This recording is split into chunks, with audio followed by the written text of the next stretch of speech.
Guys, আপনারা দেখতেই পাচ্ছেন আমি কত সুন্দর রেসিপি তৈরি করেছি। এটা দিয়ে এত সুন্দর সুগন্ধ ছড়াচ্ছে, আপনারা একবার খেলেই বুঝতে পারবেন। এ কি করছো? আমি আগে ভিডিওটা বানাবো, তারপর খাবে। তুমি কি শুরু করেছো বলো তো? কেন তো পাগলামি করছো? সংসারে কোনো কাজে মন নাই, সাথে মোবাইলের ভিডিও। মেয়েকে পড়তে পড়ানো বন্ধ করে দিয়েছো। তুমি কি চাইছো? আমি নিজের পায়ে দাঁড়াতে চাইছি, বড় ইনকাম করতে চাইছি। তোমার কাছে আর হাত পেতে টাকা নিতে চাই না, তাই ইনকাম করার চেষ্টা করছি। দেখো, এসব ভিডিও করা বন্ধ করো, একটু সংসারের কাজে মন দাও। আমার কিন্তু কোনো কিছু ভালো লাগছে না। তোমার ভালো লাগা না লাগে আমার কোনো যায় আসে না। দাদা, ওই শাড়িটা দেন তো।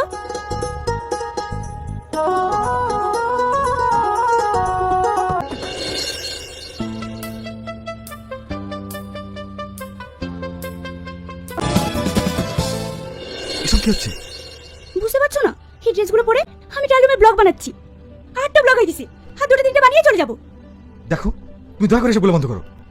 বকো না তো, তুমি তো আমাকে একটা ড্রেস কিনে দিবা, ওইটা আমি একটা ব্লগ বানাতে পারবো। সবাই বলবে না আমি একটা ড্রেস পরে ব্লগ বানাই? তাই তো ড্রেস পরে আমি কয়েকটা বানিয়ে নিচ্ছি। আল্লাহ, আমি কোন পাগলে পাল্লে পড়েছি? তুমি ওকে দয়া করে একটু বুদ্ধি দাও, না হলে আমি শেষ হয়ে যাবো। আজ নতুন কিছু একটা তৈরি করতে হবে, কিন্তু কি তৈরি করি?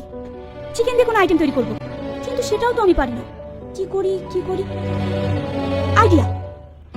দাদা, চিকেনের যত রকমের আইটেম আছে সব দেন। অত সব আইটেম তুমি কি করবে? বকো না তো, চুপ করে বসো।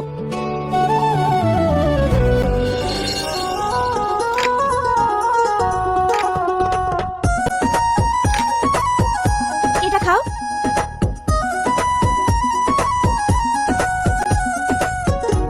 এটাও খাও। তুমি খাবে না? আরে খাও না।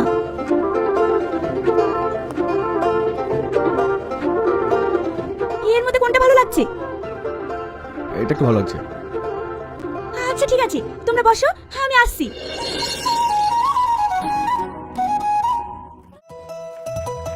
দাদা, চিকেনের আইটেমগুলো তৈরি করতে কি কি মশলা ব্যবহার করেন? ম্যাডাম, এগুলো আমাদের সিক্রেট আইটেম। সব সিক্রেট রাখলেই হবে? আমাদেরকে তো জানাতে হবে। কেন বলুন তো? আপনি খালি বলে দেন এটাতে কি কি ব্যবহার করেন, আমি এটা সুন্দর করে তৈরি করে ব্লগ বানিয়ে ইউটিউবে পোস্ট করব, যাতে সবাই এটা তৈরি করে খেতে পারে। কি গো, এখানে কি করছো? আরে থামো তো, দাদা বলেন না। তুমি এখানে এসে শুরু হয়ে গেছো? এসো তো। আরে শোনো না। আরে এসো। কোথায় যাচ্ছো? অফিসে। এত শুধু সেজে গুজে কেন? আবার পারফিউমও দিয়েছো? তুমি এভাবে অফিসে যাবে না। মানে? এই জামাটা পরে যাও। কি? আমি এই পুরোনো জামা পরে অফিসে যাবো? এবার বুঝতে পেরেছি, আমি মোবাইলে যা দেখেছি আর আমার বান্ধবীরা যা বলেছে সব ঠিক। তুমি কদিন ধরে আমার সাথে ঠিকভাবে কথা বলছো না, আবার নতুন নতুন ড্রেস পরে পারফিউম মেখে অফিসে যাচ্ছো। তার মানে তুমি অন্য মেয়ের প্রেমে পড়েছো। কি? তোমাদের মেয়েদের সমস্যাটা কথা বলো তো। যখন কিছু করবা সেটা নিষেধ করবা, শুনবা না। আবার যখন নিষেধ করা বন্ধ করে দেবো তখন সে বন্ধ করতে শুরু করবা। কেন কেন এসব করো? আমি এসব কিছু জানিনি। তুমি এভাবে অফিসে যাবে না, ব্যাস। পাগলামি করো না, আমার অফিসে দেরি হয়ে যাচ্ছে। সরে দাঁড়াও। না, আমি তোমাকে অফিসে যেতে দেবো না। অফিসে যেতে হলে এই ড্রেসটা পরে যাও। তোমার মাথা খারাপ হয়েছে? আমি এই পুরোনো ড্রেস পরে অফিসে যাবো? তার মানে তুমি সত্যি সত্যি প্রেমে পড়েছো? না, আমি তোমাকে এইভাবে অফিসে যেতে দেবো না। তুমি ছেড়ে দাও, তুমি ছেড়ে দাও। প্রিয়া,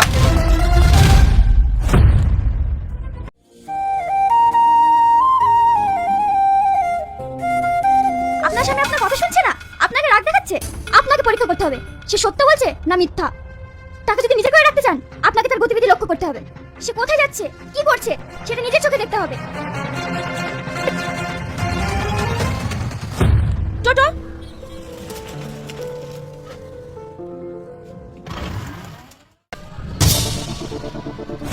দাঁড়ান দাঁড়ান দাঁড়ান। আপনি অফিসে টিফিন নিয়ে আসেন না কেন? নিয়ে আসা হয় না আর কি। আপনার ওয়াইফ আপনাকে টিফিন বানিয়ে দেয় না? ছাড়ো ওর কথা, ও আমার কোনো খোঁজই রাখে না। তার মানে এই ব্যাপার, এই মেয়ের সাথে? আমি আজ সব বুঝতে পেরেছি, সব বুঝতে পেরেছি। তুমি আজ আসো বাড়িতে, দেখাচ্ছি মজা। আজ তুমি কোথায় ছিলে? অফিসে। আপনার স্বামী যদি অন্য কোনো সম্পর্কে যুক্ত থাকে আপনি তাকে কোনো কিছু জিজ্ঞেস করলেই সে আপনাকে মিথ্যা কথা বলবে। আজ কোন মেয়ের সাথে কথা বলছিলে?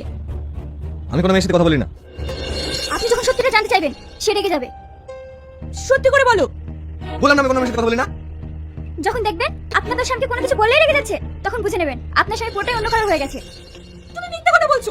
আমি নিজের চোখে দেখেছি তোমাকে একটা অন্য মেয়ের সাথে কথা বলতে। তুমি এতটা নোংরা মানুষ। প্রিয়া, সে যখন আসল সত্য সহ্য করতে না পারবে তখন সে আপনার গায়ে হাত তুলবে। এসব গুণগুলো যদি সব মিলে যায় তাহলেই ভাববেন আপনার সংসার শেষ। মা, আপা, আমার সব শেষ হয়ে গেল। আপনি যেটা আমার সব শেষ করে দিল। কি হয়েছে বোমা? তুমি এবার চিৎকার করছো কেন?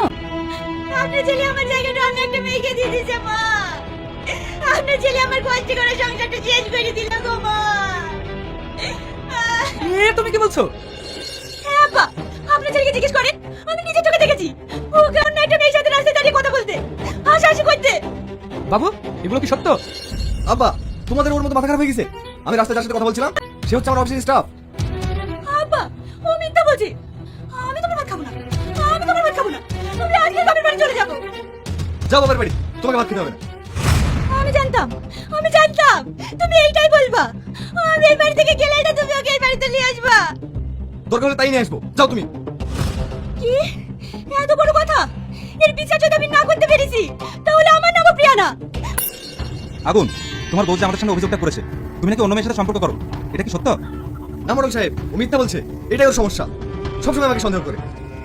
হ্যাঁ, তুমি অন্য মেয়ের সঙ্গে কথা বলবা, আড্ডা ঠুকবা, আর আমি কিছু বলতে গেলে সন্দেহ করা হয়ে গেল না। আপনি জানেন না মোড়ল সাহেব, ও একটা নোংরা ছেলে। আর তুমি মোড়ল সাহেব কি করবো বলেন? বাড়িতে একটা কাজ করবে না, সারাদিন মোবাইল নিয়ে পড়ে থাকবে, ও রিলস আর ব্লগ বানাবে। মেয়েটাকে পড়তে বসাবে না, সংসার কি খেলো না খেলো তাদের কোনো খোঁজ রাখবে না, সবসময় শুধু মোবাইলের মোবাইল। দেখো বৌমা, আমাদের জীবনে মোবাইল হচ্ছে একটা পার্ট, তাই বলে এই নয় নিজের সংসারটাকে নষ্ট করে সারাদিন মোবাইল নিয়ে পড়ে থাকতে হবে। এটা তোমাদের বুঝতে হবে। যতদিন এই সমাজ না বুঝবে ততদিন এই অশান্তি যাবে না। তাই মা, তুমি এখন থেকে মোবাইলটা দেখা বন্ধ করো, একটু সংসারের দিকে মন দাও। আর আগুন, তোমাকে বলছি, স্ত্রী যেটা পছন্দ করে না সে কাজটা করো না, এতে সোনার সংসার নষ্ট হয়। ঠিক আছে মোড়ল সাহেব। যাও, বউকে নিয়ে বাড়ি যাও। কি গো, তুমি আমার মোবাইলটা নিয়ে চলে এসছো? এখন আমি রিলস আপলোড দেবো কি করে? শোনেন, আমি একটা ফেসবুক পেজ খুলেছি, আপনারা সবাই ফলো করে দেবেন। মোড়ল সাহেব,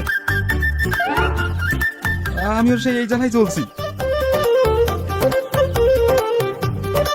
বন্ধুরা, কেমন আছো তোমরা সবাই? আশা করছি তোমরা সকলে খুব ভালো আছো। তো বন্ধুরা, আমি রিসেন্টলি তোমাদের সাথে যে ভিডিওগুলো শেয়ার করছি, তোমরা অনেক আমাকে ভালোবাসা দিচ্ছ, সাপোর্ট করছো, তো তার জন্য অসংখ্য ধন্যবাদ। তোমরা অনেকেই কমেন্ট করছো যে দিদি ফুল ভিডিওগুলো দিচ্ছ না কেন? তো দেখো, ফুল ভিডিও দেখতে গেলে কিন্তু তোমাকে চলে যেতে হবে কিন্তু পল্লিগ্রাম টিভি চ্যানেলে অফিসিয়াল পেজগুলোতে, সেখানে গিয়ে ফুল দেখে আসতে হবে। তো আমি কিছু কিছু ভিডিও রিক্রিয়েট করে তোমাদের সাথে শেয়ার করছি, যাতে তোমাদের একটু দেখতে সুবিধা হয়, তোমরা একটু ব্যাপারটা বোঝো, তোমাদের ইন্টারেস্টিং লাগলে গিয়ে দেখে আসতে পারো।